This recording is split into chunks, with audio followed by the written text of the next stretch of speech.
Hello student, good morning all of you. Now we start chemistry. Generalise चीजें बता रहे हैं. पहला पॉइंट हम लिखेंगे BH3 will not exist. BH3 will not exist. BH3 will not exist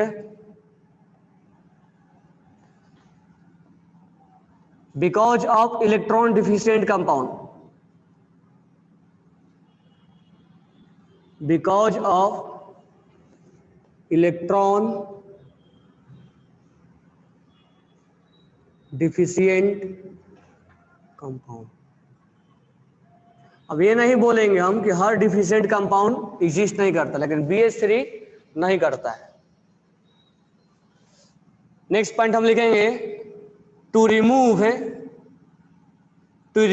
it's deficiency it form dimer,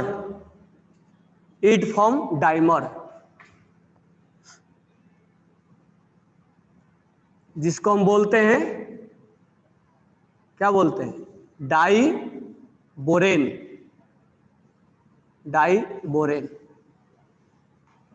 that is known as diborane.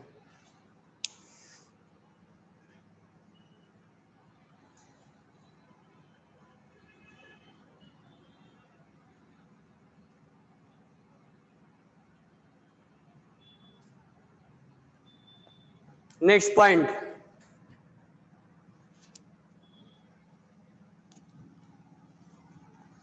BCl3 will exist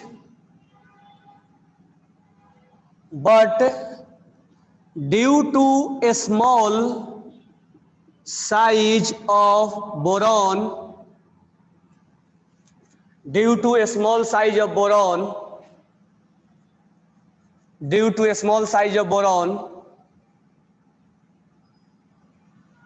its dimer will not exist.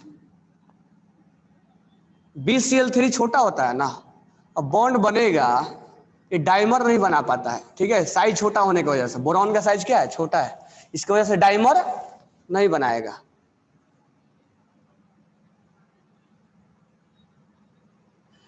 Heading लिख लो, some special points.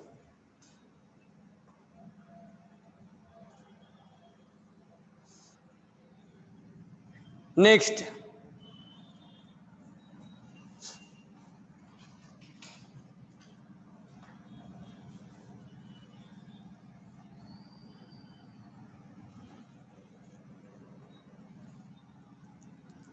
हम लिखेंगे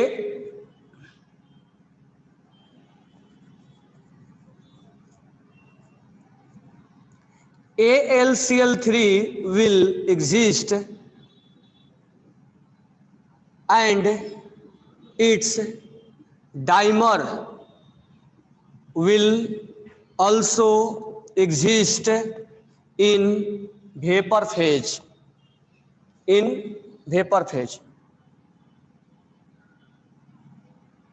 AlCl3 भी exist करता है और इसका dimer भी exist करता है, क्योंकि इसका साइज क्या है, बोरॉन के साइज से ये बड़ा होता है. अच्छा मेरे को ये बताओ, कल Al2Cl6 का स्ट्रक्चर बनाया था, उसमें 2 इलेक्ट्रॉन 3 सेंटर कितने बॉन्ड है? How many bond are present in 2 electron 3 centre? 0, एक भी नहीं है उसमें. केवल किसमें होगा, ध्यान रखना, केवल उसी में होगा जहां पर यहां पर क्या होगा, 1 इलेक्ट्रॉन होगा. अब अगर मान लो एल्युमिनियम ने हमने बनाया था, तो यहां पर इसके पास लोन पेयर है, कोऑर्डिनेट बनाता है. तो कोऑर्डिनेट जब बनाएगा तो इसको हम क्या बोलेंगे, 2 इलेक्ट्रॉन 2 सेंटर, क्योंकि 2 इलेक्ट्रॉन इन्वॉल्व हुआ है ना 2 सेंटर के बीच में, और इसको 2 इलेक्ट्रॉन 2 सेंटर का नाम देंगे. तो इक्वेशन आ चुका है. तो इसके बारे में कल हमने स्ट्रक्चर बना दिया था Al2Cl6 के बारे में. नेक्स्ट लिखेंगे, नेक्स्ट लिखना CCl4 will not ऐसे लिखना है, hydrolysis of CCl4, hydrolysis of CCl4 will not possible, but hydrolysis of, इसके जस्ट नीचे वाला ग्रुप सिलिकॉन का, will possible.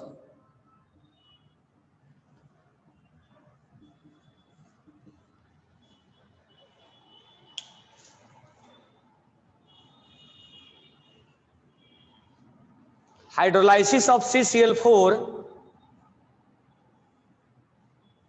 will not possible, but hydrolysis of SiCl4 will possible।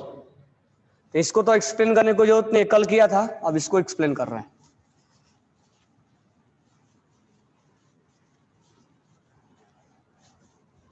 अब देखो हाइड्रोलाइसिस में होता है क्या, हाइड्रोलाइसिस का मतलब क्या होता है, वाटर से रिएक्शन। तो hydrolysis means reaction with water, hydrolysis means reaction with water. तो लिखो कैसे रिएक्शन करवाएंगे इसको। तो देखो यहां पे CCl4 है और SiCl4 है। वाटर से जब रिएक्शन करवाते हैं तो थोड़ा बाद में भी समझ में आएगा, इसमें H प्लस होगा और OH माइनस होगा, ये Cl हट जाएगा, उसके जगह पे क्या आ जाएगा, क्या आ जाएगा, OH।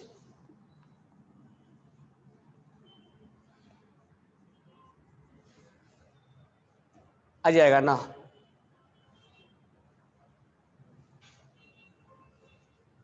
अब यहां पर क्या होता है,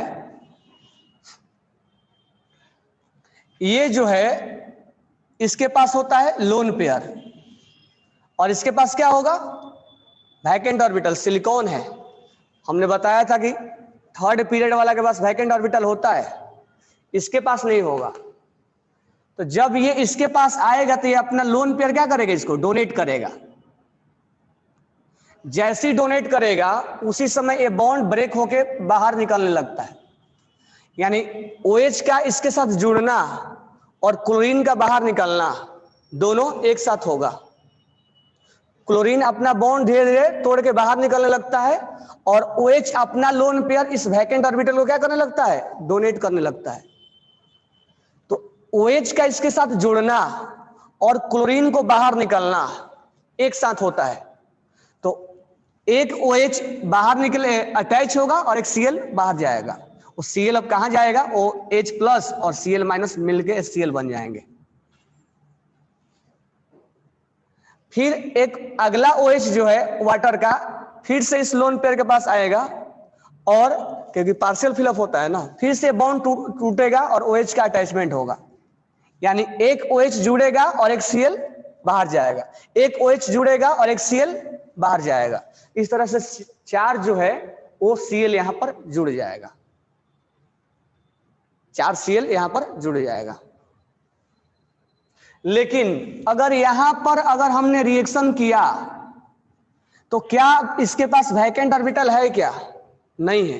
तो अब अगर इसको ये अप्रोच करने की कोशिश करेगा तो अप्रोच नहीं कर पाएगा।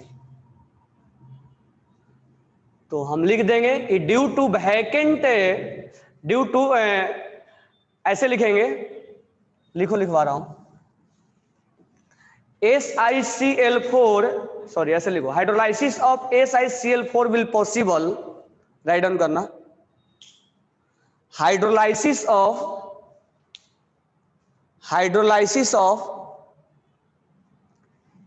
SiCl4 will possible because silicon has vacant orbital, silicon has vacant orbital, silicon has vacant orbital and it form back bonding with OH, and it form back bonding with OH, and it form back bonding with OH.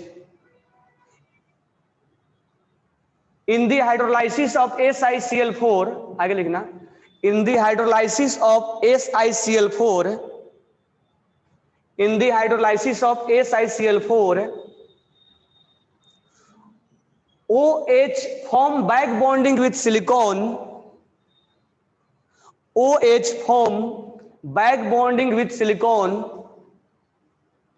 OH form back bonding with silicon, and at the time chlorine will be, and at the time chlorine will be removed from system, मतलब इससे बाहर निकल जाएगा.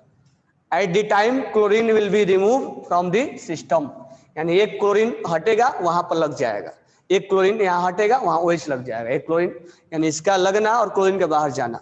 लेकिन ये काम यहाँ पर नहीं होगा क्योंकि यहाँ वैकेंट ऑर्बिटल नहीं है. तो एक ही लाइन में लिख लो, in CCl4 there is no vacant orbital, that's why hydrolysis is not possible. In CCl4 there is no,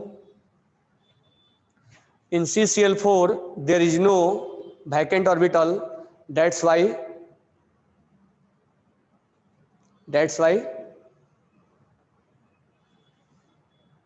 in CCl4 there is no vacant orbital, that's why hydrolysis is not possible. Hydrolysis possible नहीं है.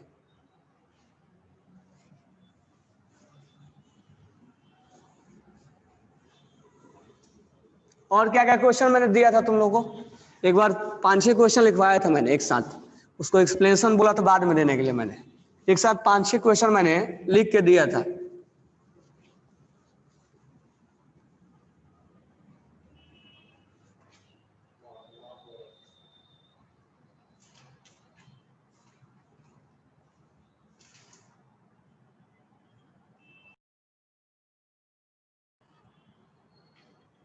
Next question है PCl5 exist but NCl5 will not. Next लिख लो, PCl5 will exist but NCl5 will not. अब ये तो आसान answer देना, क्या आंसर देंगे इसका, बताओ क्या होगा आंसर इसका.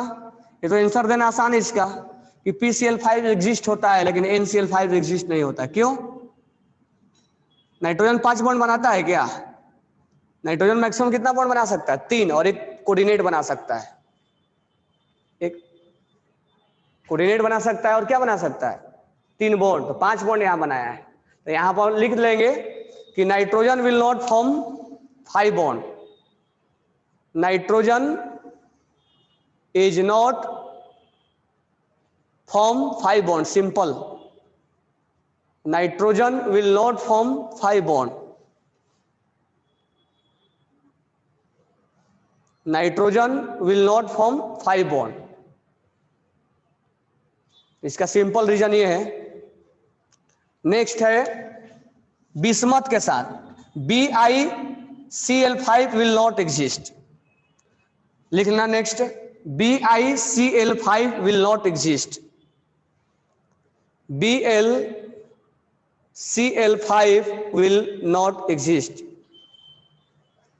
तो इसका आंसर तो हम दो तरीके से दे सकते हैं कि यहां पर बिस्मथ का ऑक्सीडेशन स्टेट कितना हो गया? +5. तो बिस्मथ किस में स्टेबल होता है? +3 में. Due to bismuth is +3 is more stable than bismuth +5 due to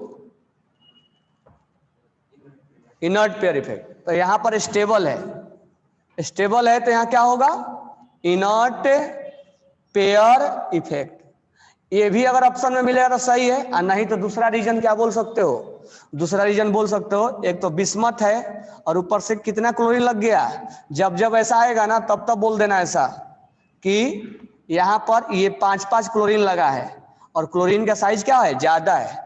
तो साइज ज्यादा होने की वजह से ये क्लोरीन, एक क्लोरीन में क्या होगा? रिपल्सन. तो ये एटम और एटम के बीच में क्या होगा? रिपल्सन. इसको बोलते हैं स्टेरिक रिपल्सन. तो that is known as steric repulsion. तो स्टेरिक रिपल्सन का मतलब क्या होता है? Repulsion due to larger size of atom, larger size, repulsion due to, repulsion due to, repulsion due to larger size of atom, larger size of atom, larger size of atom, repulsion due to larger size of atom, ठीक है ना? तो ये atom इसको क्या करेगा? Repulsion करेगा। ये सब चीजें मैं क्या लिखवा रहा हूं? केमिकल बॉन्डिंग से जुड़ा हुआ सारे चीजें कि ये सब हो रहा है, ये सब क्यों नहीं हो रहा है, ये सब, क्योंकि ये सब बाकी आगे चैप्टर में पढ़ोगे, लेकिन क्वेश्चन तो यहां पूछा जाएगा ना। आगे ब्लॉक में सब मिलेगा 1 by 1, लेकिन यहां पर जरूर पूछा जाएगा आपसे, इसीलिए इनऑर्गेनिक यहाँ 80% कवर हो जाएगा। अब नेक्स्ट पॉइंट हम देखेंगे। चलो अभी नेक्स्ट पॉइंट में बताते हैं इनऑर्गेनिक बेंजीन और ऑर्गेनिक बेंजीन। इनऑर्गेनिक बेंजीन क्या है और ऑर्गेनिक बेंजीन क्या है? Organic benzene, organic benzene, organic benzene का फॉर्मूला होता है C6 और H6 हाइड्रोकार्बन। तो हम इसको बॉन्ड ऐसे बना सकते हैं, carbon carbon carbon, cyclic ring होगा, और ये double single double single double, और सब पे क्या होगा? हाइड्रोजन होगा। लेकिन हम जब इसको बॉन्ड लाइन में बताएंगे तो बॉन्ड लाइन में हम ऐसे बनाएंगे, बॉन्ड लाइन में हम ऐसे लिखेंगे, डबल सिंगल डबल, और हाइड्रोजन नहीं लिखेंगे। तो ये बेंजीन को बॉन्ड लाइन में हमने लिखा है, और हर जगह कार्बन 4 बॉन्ड बनाया, लेकिन यहां हमने हाइड्रोजन नहीं लिखा है। अब हम लिख रहे हैं organic benzene, sorry inorganic benzene, inorganic benzene. Inorganic benzene का फॉर्मूला होता है B3N3 और H6।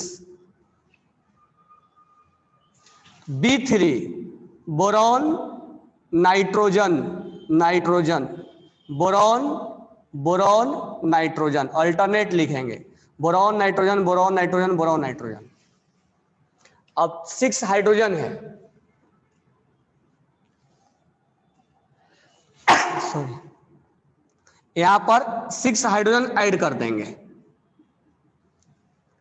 तो बोरॉन ने भी अपना 3 बॉन्ड बना लिया और नाइट्रोजन ने भी 3 बॉन्ड कंप्लीट कर लिया, ठीक है। बोराजोल बोलेंगे इसको, क्या बोलेंगे? बोराजोल। अब यहां पर क्या होता है, यहां लोन पेयर है और इसके पास क्या है? वैकेंट ऑर्बिटल है। लोन पेयर है और वैकेंट ऑर्बिटल है, तो बैक बॉन्डिंग बनेगा, यहां बैक बॉन्डिंग का फॉर्मेशन होगा। तो या तो आप बैक बॉन्डिंग लिख दो ऐसे, इसको लिख दो ऐसे, और इसको लिख दो ऐसे, होगा ना? बैक बॉन्डिंग दिखा दो आप, या नहीं तो इसको फॉर्मल चार्ज में लिखना है आपको, तो फॉर्मल चार्ज में ऐसे लिख दो आप।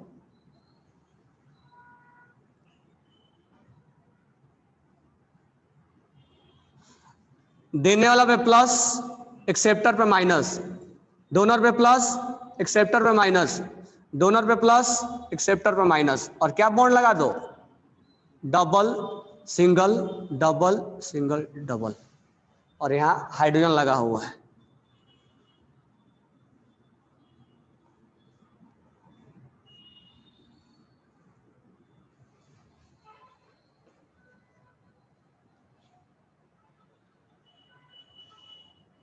ये बोराजोल का स्ट्रक्चर हो गया। इसमें हम बोलेंगे कोऑर्डिनेट बॉन्ड है या बैक बॉन्डिंग बोल सकते हैं, दोनों बोल सकते हैं। अब दोनों में स्ट्रक्चर हमने देख लिया, तो ये क्या है? ये पोलर है कि नॉन पोलर है? बेंजीन पोलर है कि नॉन पोलर है? बेंजीन क्या है? Benzene is a non polar. Benzene is a non polar solvent, ये सॉल्वेंट है, लिक्विड होता है, पोलरिटी नहीं क्रिएट हो रहा है ना। क्या ये कार्बन कार्बन के बीच में हम पोलर चेक करते हैं क्या? अभी भी पोलर चेक करने के लिए बताया था। कार्बन कार्बन के बीच में पोलर चेक करते हैं क्या? नहीं। लेकिन ये क्या है, यहां देखो प्लस माइनस क्रिएट है, तो जिस सिस्टम पे प्लस माइनस क्रिएट हो जाएगा वो क्या होगा? पोलर होगा। तो this one will be non polar और this one will be polar. तो इनऑर्गेनिक बेंजीन पोलर होता है और ऑर्गेनिक बेंजीन नॉन पोलर होता है, रटना नहीं इसको। अच्छा, पूछा जाएगा कौन ज्यादा रिएक्टिव होगा, कौन ज्यादा रिएक्टिव होगा, ये ज्यादा रिएक्टिव होगा कि ये ज्यादा होगा? तो ध्यान रखना, पोलर जिस पे चार्ज होता है वो अनस्टेबल होता है, और वो अनस्टेबल होगा तो वो रिएक्शन करने जल्दी भागेगा। यानी this one is less reactive, हम कंपेयर करवा रहे हैं, this one is less reactive and this one is more reactive. क्योंकि क्वेश्चन में पूछता है, कैसे क्वेश्चन पूछेगा कि इनमें से कौन सा स्टेटमेंट ट्रू है, पूछेगा inorganic benzene is more reactive than organic benzene, inorganic benzene is more reactive than organic benzene. तो स्टेटमेंट क्या है? Inorganic benzene is more reactive than organic benzene. ये ट्रू है ना, क्योंकि ये पोलर है, तो जहां चार्ज क्रिएट होगा वहां पर क्या होगा? प्लस और माइनस होगा। यहाँ चार्ज क्रिएट नहीं है, तो एक चार्ज कंपाउंड और एक न्यूट्रल कंपाउंड, जहां चार्ज नहीं है तो चार्ज वाला ज्यादा परेशान रहेगा, तो ज्यादा परेशान रहेगा तो ये रिएक्शन करने ज्यादा जाएगा। ठीक है, नेक्स्ट,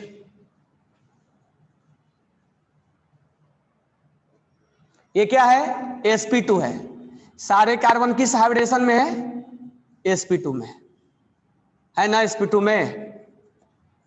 यहां हमने हाइड्रोजन हटा दिया है, यहां देख सकते हो, काउंट कर लो यहाँ पे, 1 2 स्टेरिक नंबर काउंट करो, 1 2 और 1 3, 3 बोले तो sp2, यहाँ काउंट करोगे तो 2 ही मिलेगा, 1 और 1 2, तीसरा यहाँ पे हाइड्रोजन हमने हटा दिया है, वो बॉन्ड लाइन में हाइड्रोजन को नहीं लिखा जाता है। तो sp2 का मतलब क्या हुआ?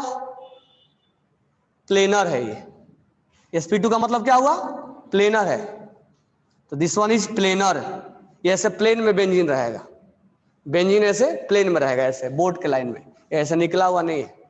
This one is planar.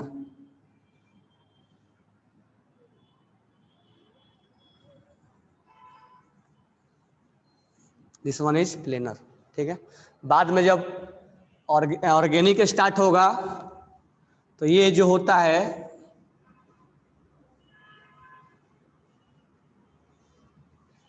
ये जो होता है, ये पार्ट, ये बोट फॉर्म और चेयर फॉर्म बनाता है, और बाद में पढ़ेंगे हम। ये जो पार्ट है ऊपर जाता है और ये पार्ट ऊपर जाता है, और ये पार्ट मोबाइल लाया नहीं, मैंने तो एनिमेशन दिखाता है, ये बोट फॉर्म कैसे बनता है। देखो ये हट जाता है यहाँ से, तो ये बोट फॉर्म बनाता है, बाद में इस चीज़ को सीखेंगे।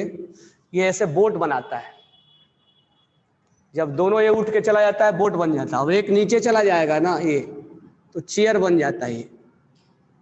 इसीलिए 6 मेंबर बहुत ज़्यादा स्टेबल होता है, ये दोनों ऊपर नीचे फ्लिप करते हैं, ऊपर नीचे आते हैं, तो ये हम बाद में पढ़ेंगे। लिख भी सकते हो, it form boat and chair form, या कोई जरूरी नहीं है, बोट एंड चेयर फॉर्म,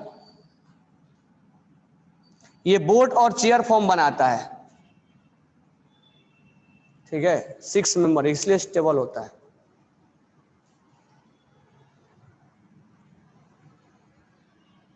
ये क्या होगा, प्लेनर या नॉन प्लेनर? हाइब्रिडेशन पहले निकालते हैं। हाइब्रिडेशन क्या होगा इसका?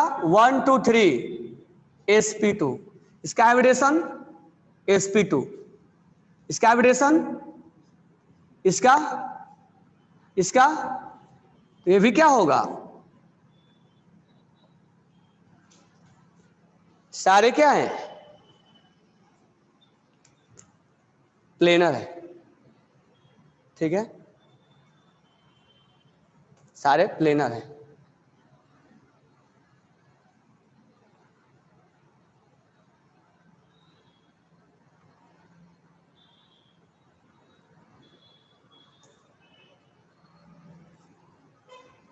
सारे क्या है? प्लेनर है।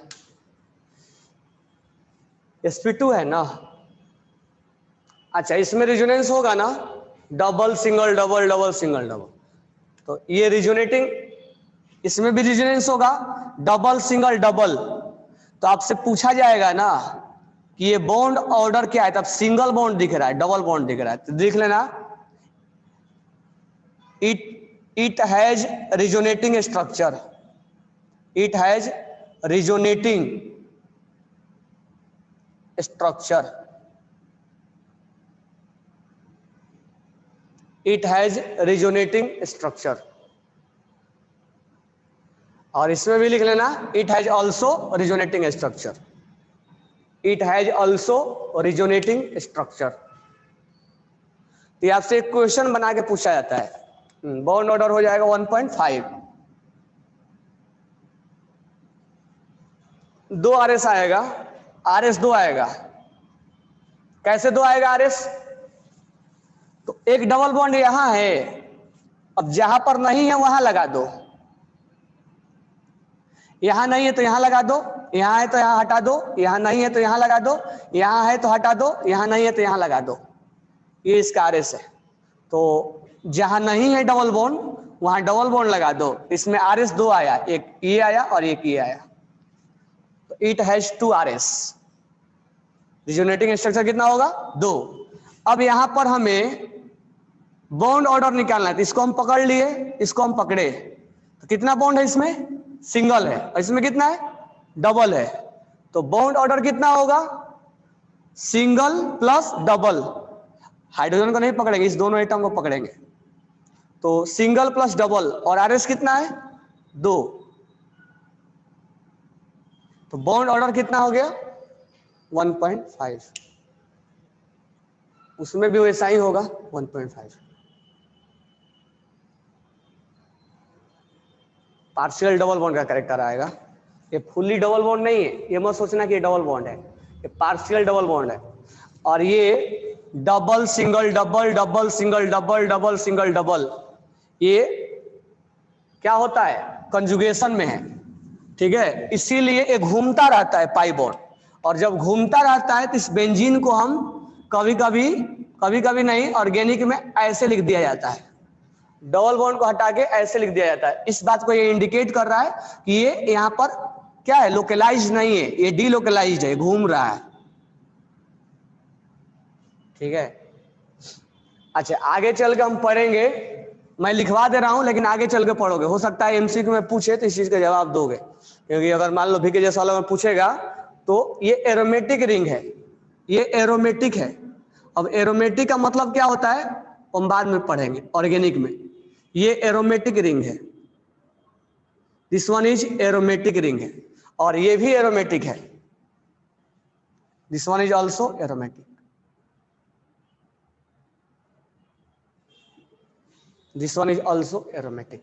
अब एरोमेटिक के क्या कंडीशन होता है वो हम बाद में पढ़ेंगे, ठीक है।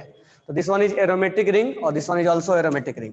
तो अगर आपसे कहीं क्वेश्चन में दे दिया जाए कि ऑर्गेनिक के सॉरी बेंजीन, इसको बेंजीन बोला जाएगा, ऑर्गेनिक बेंजीन, ये बेंजीन लिखा हुआ है, organic benzene is aromatic ring, तो आप बोलना हाँ, इनऑर्गेनिक बेंजीन इज एरोमेटिक, हाँ।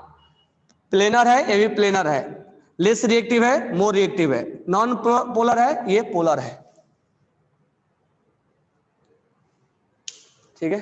ये सब चीज पूछा जाएगा। इस चीज का रीजन बताया था, लिख लो, ammonia is more basic than PH3, ammonia is more basic than PH3।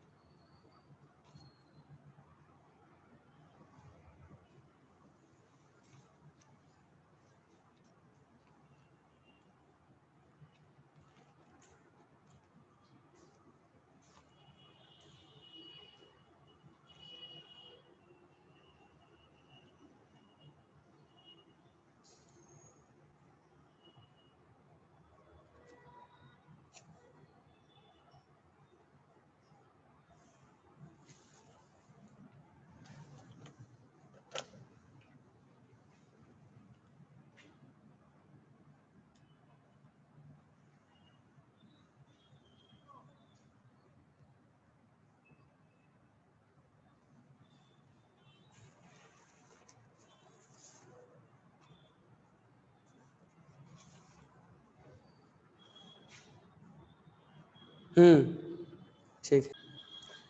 इस क्वेश्चन में PCl5 में कितने एटम जो है वो सेम प्लेन में है, 4 एटम, मैक्सिमम एटम जो है वो एक ही प्लेन में है। नेक्स्ट जो है कि PH3 और NH3 आज नहीं बताया, कब पहले ही बता चुका हूं। NH3 और PH3 लोन पेयर की वजह से बेसिसिटी को डिफाइन किया जाता है। ठीक है, लोन पेयर H प्लस को देगा, जो H प्लस एक्सेप्ट करता है उसको क्या बोलते हैं, बेस। तो ये H प्लस को क्या करेगा, एक्सेप्ट करेगा, ये H प्लस को क्या करेगा, एक्सेप्ट करेगा।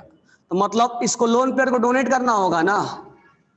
अब देखो यहां पर ये लोन पेयर sp3 में है और यहां पर लोन पेयर में ये हाइब्रिडेशन नहीं होता है। यहाँ S परसेंटेज क्या है, 100% है, प्योर S में है, प्योर S में है। मालूम है ना प्योर S में कैसे है, क्योंकि हाइब्रिडेशन यहां नहीं होता है, यहां हाइब्रिडेशन पॉसिबल नहीं है, लेकिन ये हाइब्रिडाइजेशन हो जाता है। और ये जब हाइब्रिडाइज हो जाएगा तो ये इसका लोन पेयर हाइब्रिडेशन क्या होगा, sp3, यानी 1 2 3 4, यानी ये भी लोन पेयर हाइब्रिडाइज हो गया है। इसका मतलब यहां पर S कैरेक्टर कितना है, 25%। अच्छा, हम जानते हैं कि S परसेंटेज जितना ज्यादा होता है उतना उसका इलेक्ट्रॉन क्या होगा, ज्यादा होगा। इसमें S परसेंटेज ज्यादा है तो ये अपना जल्दी लोन पेयर डोनेट नहीं करेगा, ये अपना लोन पेयर जल्दी डोनेट नहीं करेगा। तो हम लिख लेंगे कि इन PH3, लिख लो जो नहीं लिखो, equatorial is stronger than axial, that's why this one is on heating PCl5 it converted into PCl3 and this bond all will break and converted into PCl3 and Cl2. Try metaphosphoric acid का structure कैसे बनता, try metaphosphoric acid कल ही बताया था, HPO3 whole thrice cyclic. Trimetaphosphoric acid का structure कल बना के दिया था,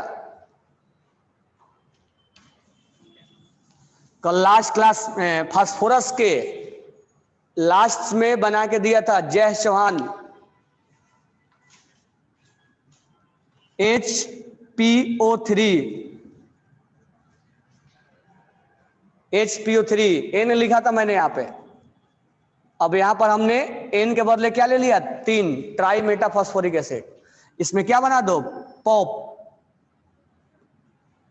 पॉप बनाओ, POP, PO, P, PO, P, POP बन गया ना, डबल बॉन्ड ये हो जाएगा S3, 4 हो गया क्या, P3, 3 ही पॉप बनेगा, POP, POP और POP, double bond, double bond, यहाँ OH लगा दो, यहाँ OH लगा दो, यहाँ OH लगा दो, साइक्लिक बनता है। ट्राई मेटाफॉस्फोरिक एसिड इसका नाम है, ट्राई मेटाफॉस्फोरिक एसिड कल बताया था साइक्लिक वाला में। 9 हो गया ना, 1 2 3 4 5 6 7 8 9, ट्राई मेटाफॉस्फोरिक एसिड।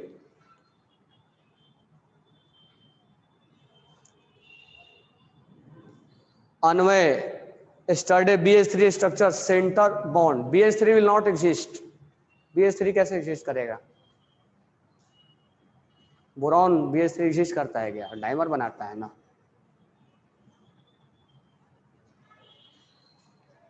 डाइमर में मेरे को ये बताओ, डाई बोरेन वाला स्ट्रक्चर समझ में आया था,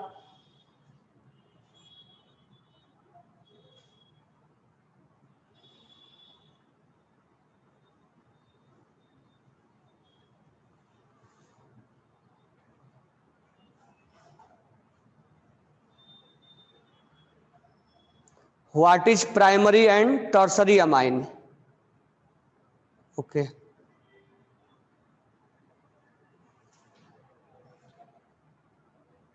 चलो हो गया, कोई नया नया डाउट नहीं है। जैस Y BH3 will not exist, आज ही लिखवाया, आज ही पहला बार भी लिखवाया, Y BH3 will not exist. BH3 क्या है, उसके पास इलेक्ट्रॉन डिफिशियंट है, और डिफिशियंसी दूर करने के लिए क्या करता है, वो डाइमर बनाता है। प्राइमरी अमीन, देखो अमीन NH2 को बोला जाता है।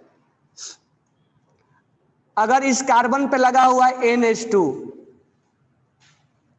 और ये कार्बन जिस कार्बन पे लगा हुआ है उससे एक से अटैच है, this one is known as primary amine, इसको बोलते हैं 1 डिग्री अमीन।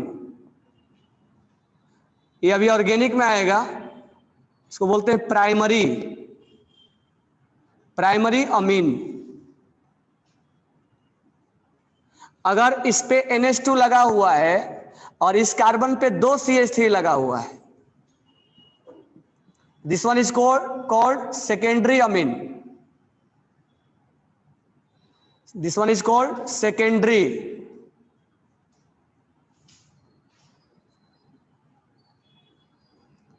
अगर इस पे लगा हुआ है 3, कहीं मान लो आ गया, क्योंकि डाउट है, तो ये नया चीज मिला इसलिए मैं बता दे रहा हूं। इस कार्बन पे 3 लगा हुआ, इसको बोलते हैं टर्सरी अमीन। मान लो पूछा कि टर्सरी अमीन में क्या है, हाइब्रिडेशन क्या है, टर्सरी स्पेलिंग देख लेना एक बार, टर्सरी अमीन। तो BH3 विल नॉट एग्जिस्ट और B2H6 विल एग्जिस्ट, क्यों, डिफिशियंसी दूर करने के लिए, ठीक है। अगर यहां पर OH लगा है और यहां पर लगा हुआ है CH3 और H है, इसको बोलते हैं 1 डिग्री अल्कोहल। मैं प्राइमरी नहीं लिख रहा हूं, अब प्राइमरी हर बार लिख सकते हो।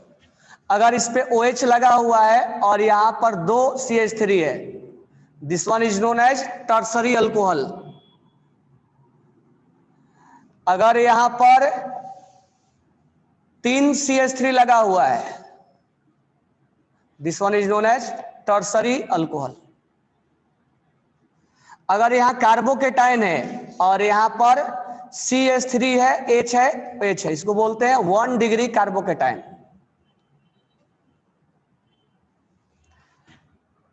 ठीक है। अगर यहां पर 2 कार्बन लगा हुआ है, इसको बोलते हैं 2 डिग्री कार्बोकेटाइन, और यहां पर अगर 3 लगा है, इसको बोलते हैं टर्सरी कार्बोकेटाइन। लिख लो इसको, कहीं मान लो पूछ लिया कि टर्सरी कार्बोकेटाइन का हाइब्रिडेशन बताओ, तो टर्सरी कार्बोकेटाइन का हाइब्रिडेशन क्या हो जाएगा, sp2।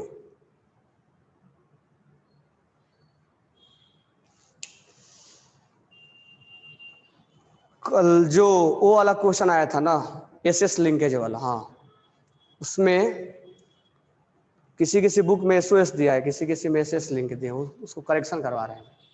इसको लिख लो, फिर हम आते हैं उस पॉइंट पे। क्या था फॉर्मूला उसका, H2SO5 का ना, H2SO5 का, कहीं कहीं बुक में ऐसे दे दिया है वो।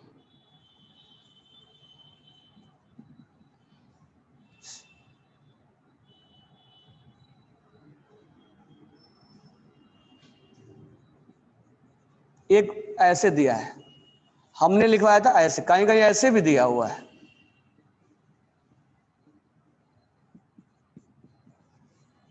एक 2 3 4 5, पर हम अभी इसको करेक्शन कर रहे हैं, यही लिख लो अभी, इसमें SS लिंकेज है, हमने ऐसे लिखवाया था, गलत नहीं है, कहीं कहीं ये भी लिखा हुआ है। इसको थोड़ा करेक्शन कर लेना, H2SO5 वाला।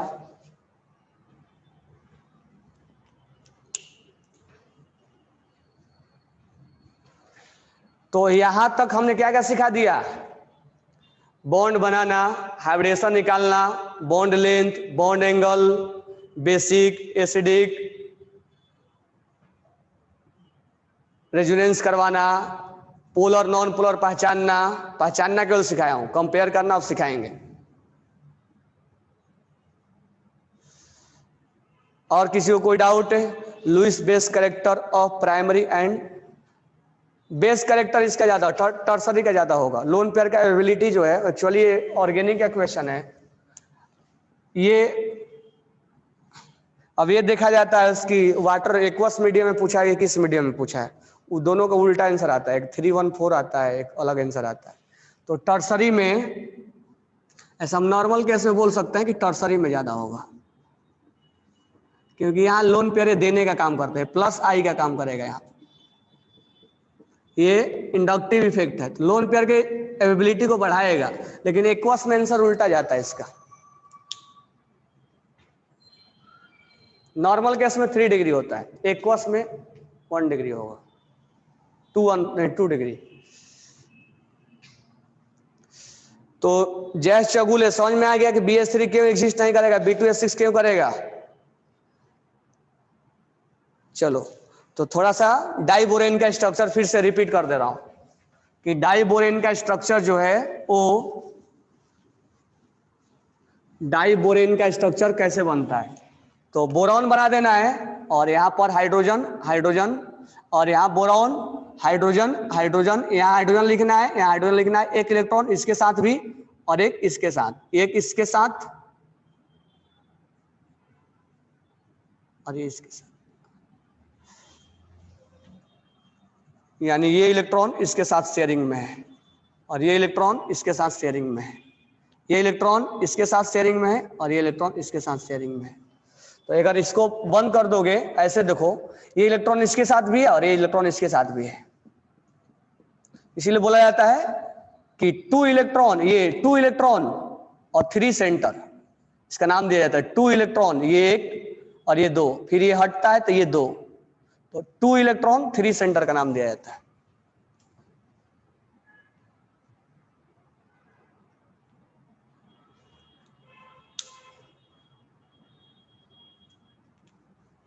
बैठ जाओ, 2 इलेक्ट्रॉन